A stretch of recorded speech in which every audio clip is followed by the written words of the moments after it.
Hello everyone, this is Dr. Induja Dikshit. I am Senior Dietitian, Charak hospital and research centre, Dubagga, Lucknow.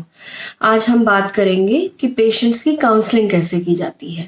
देखिए, counselling से बेहतर मुझे लगता है कि हम इसे एक इंटरैक्टिव सेशन का नाम दें, क्योंकि काउंसलिंग का मतलब है कि हम सिर्फ गए, हमने बताया कि सुबह इतने बजे उठो, ये खाओ, ये आपके लिए अच्छा है, ये बुरा है, और बता के हम चले आते हैं। लेकिन जो एक इंटरैक्टिव सेशन होता है, उसमें हम पेशेंट से पूछते हैं उसके बारे में कि तुम कितने बजे उठे, तुमने क्या खाया, तुम्हें क्या पसंद है, तुम्हें क्या नहीं पसंद है। उसके अलावा हम चाहेंगे कि जब हम काउंसलिंग करें तो पेशेंट के साथ साथ जो भी घर में खाना बनाता है, चाहे वो उनको कुक हो या उनके घर के में बनाने वाली कोई औरत या पुरुष, वो साथ में हो, ताकि हम उसको बता सकें कि कैसे खाना देना है। अगर हम दूध की बात कर रहे हैं तो हमने अगर सिर्फ बोला कि 1 ग्लास दूध देना है, तो वो टोन मिल्क ले रहा है, स्किम मिल्क ले रहा है, होल मिल्क ले रहा है, हम फर्क नहीं बता सकते। और अगर कैलोरीज देखें, फैट देखें, तो उस मामले में स्किम मिल्क में और होल मिल्क में बहुत फर्क हो जाता है। इसलिए बताना ज़रूरी है और उनसे जानना ज़रूरी है कि वो किस तरह का दूध ले रहे हैं। इसी तरीके से खाना बनाया, हमने बोला 1 कटोरी खाना दे दो, 1 कटोरी दाल दे दो, 1 कटोरी सब्जी दे दो। कितनी बड़ी कटोरी, कितनी बड़ी वो यूज़ कर रहे हैं, कितनी बड़ी हमें बतानी है, ये हमें पता होना चाहिए। और अगर हम कुकिंग की बात कर रहे हैं कि 1 कटोरी, तो क्या वो कच्चे खाने की हमने बात करी कि क्या हम पके हुए खाने की बात कर रहे हैं। इसलिए बहुत ज़रूरी है कि हम अच्छे से टाइम दें। पहली मीटिंग में जितना टाइम लगे उनसे बोलें कि वो अपने बारे में बताएं। हमें ये भी पता होना चाहिए कि वो कितना बाहर खाना खाते हैं। बाहर का खाना कितनी बार लोग समझते हैं कि हमने बाहर जाके खाया, लेकिन घर मंगा के खाया, स्विगी जोमेटो, इसको कोई काउंट ही नहीं करता है। उसके अलावा कि जो पेशेंट है वो खाना कैसा बना रहे हैं, कितना तेल उनके घर में इस्तेमाल हो रहा है कुकिंग में, ये भी जानना बहुत ज़रूरी है। कितने लोग होते हैं जो मेरे पास आते हैं, जब पूड़ी की बात करते हैं तो पता चलता है कि वो मैदे की ही पूड़ी खाते हैं, नॉर्मल व्हीट पूड़ी खाते ही नहीं है। तो ये सब हमें पता होना चाहिए। काउंसलिंग ऐसी होनी चाहिए जिसमें हम पेशेंट से निकलवा पाए मैक्सिमम कि वो कितना हमको अपने डिटेल्स में बता सकते हैं, जिसके बेसिस पे हम उनको काउंसल कर सकें। दूसरा, काउंसलिंग का मतलब सिर्फ ये नहीं है कि एक पेपर पे लिख के दे दिया। आप प्रॉपरली उनसे एज फ्रेंड बात करो, एक लेमैन के टर्म में बात करो। कैलोरीज नहीं समझ में आएगा, लेकिन हाँ ये बताया कि 2 रोटी खाइए, वो उनको समझ में आएगा। और हम जब जैसे रोटी भी बोल रहे हैं तो थोड़ा सा स्पेसिफिक होना पड़ेगा कि 25 ग्राम की रोटी, 30 ग्राम की रोटी, ऐसे हमें बताना पड़ेगा। तो मेरा मानना ये है, बी अ फ्रेंड, थोड़ा सा टाइम इन्वेस्ट करिए।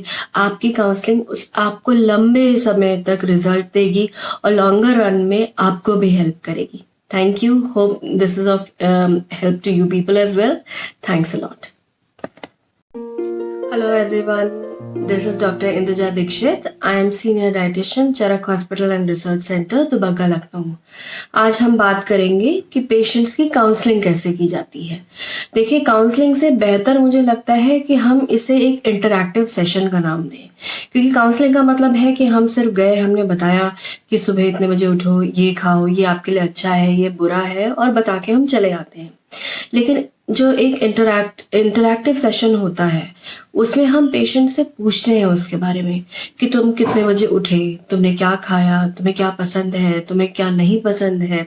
उसके अलावा हम चाहेंगे कि जब हम काउंसलिंग करें तो पेशेंट के साथ साथ जो भी घर में खाना बनाता है, चाहे वो उनको कुक हो या उनके घर के में बनाने वाली कोई औरत या पुरुष, वो साथ में हो, ताकि हम उसको बता सकें कि कैसे खाना देना है।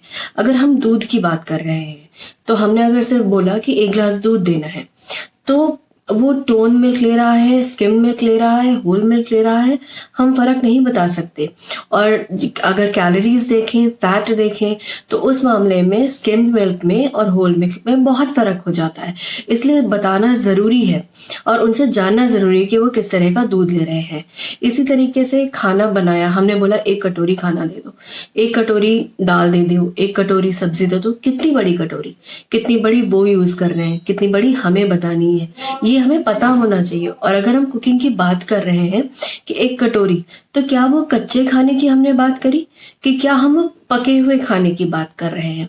इसलिए बहुत ज़रूरी है कि हम अच्छे से टाइम दें। पहली मीटिंग में जितना टाइम लगे उनसे बोलें कि वो अपने बारे में बताएं।